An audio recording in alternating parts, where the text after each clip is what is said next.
प्राचीन काल की बात है। धरती पर राक्षसों का आतंक बढ़ता जा रहा था। वे अपनी शक्ति का दुरुपयोग कर देवताओं और मानवों को कष्ट पहुंचाते थे। उन्हीं में से एक राक्षस था भस्मासुर। भस्मासुर तपस्वी था, परंतु उसकी नीयत दुष्ट थी। वो महादेव शिव की कठोर तपस्या करने लगा। उसने हिमालय की गुफाओं में बैठकर वर्षों तक ध्यान किया, भोजन और जल का त्याग किया। उसकी तपस्या इतनी घोर थी कि देवता भी चिंतित हो उठे। अंततः भगवान शिव उसकी तपस्या से प्रसन्न हो गए और उसके सामने प्रकट हुए। भगवान शिव ने कहा, वत्स, मैं तुम्हारी तपस्या से प्रसन्न हूँ, मांगो, क्या वर चाहिए? भस्मासुर ने तुरंत कहा, हे प्रभु, मुझे ऐसा वर दीजिए कि मैं जिसके सिर पर हाथ रख दूं वो तुरंत भस्म हो जाए।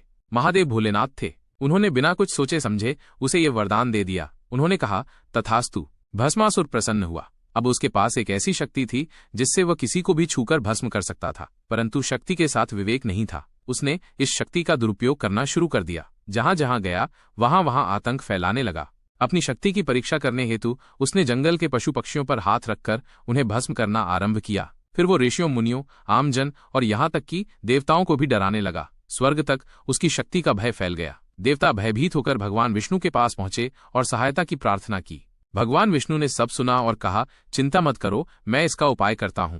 इधर भस्मासुर के मन में एक और दुष्ट विचार आया। वह सोचने लगा, जिस शिव ने मुझे यह वरदान दिया, क्यों न उन्हीं को भस्म करके स्वयं त्रिलोकपति बन जाऊं।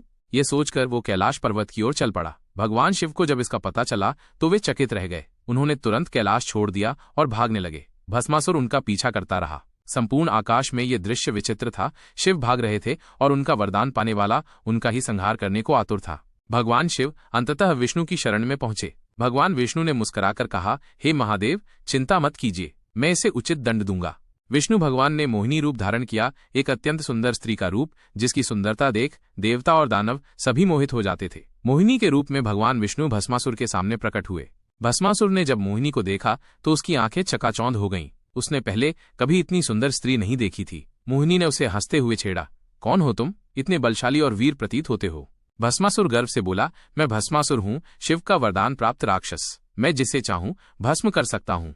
मोहिनी ने मन ही मन मुस्कुराते हुए कहा, वाह, कितना अद्भुत वरदान है, पर क्या तुम नृत्य कर सकते हो? नृत्य में पारंगत पुरुष ही मेरे योग्य हो सकते हैं। भस्मासुर मोहिनी को प्रसन्न करना चाहता था। उसने कहा, मैं तो नृत्य का महारथी हूँ, तुम जैसा कहोगी वैसा नृत्य करूंगा। मोहिनी ने उसे अलग अलग नृत्य मुद्राएं दिखाना शुरू किया। भस्मासुर ध्यानपूर्वक उसका अनुकरण करता गया। कभी हाथ ऊपर, कभी नीचे, कभी एक पैर पर खड़ा होना। मोहिनी के इशारों पर वो नाचता गया। धीरे धीरे मोहिनी ने एक चाल चली। उसने एक ऐसी मुद्रा दिखाई जिसमें उसने अपने हाथ को अपने सिर के ऊपर रखा। भस्मासुर भी उसी मुद्रा की नकल करने के लिए अपना हाथ सिर पर ले गया। उसी क्षण वरदान प्रभाव में आ गया। उसके सिर पर हाथ रखते ही वो स्वयं ही भस्म हो गया। देवताओं ने आकाश से पुष्प वर्षा की। चारों ओर जयघोष होने लगा। शिवजी ने विष्णु को धन्यवाद दिया और सब कुछ पुनः शांत हो गया। तो देखा आपने कैसे एक अहंकारी राक्षस भस्मासुर अपने ही वरदान का शिकार बन गया।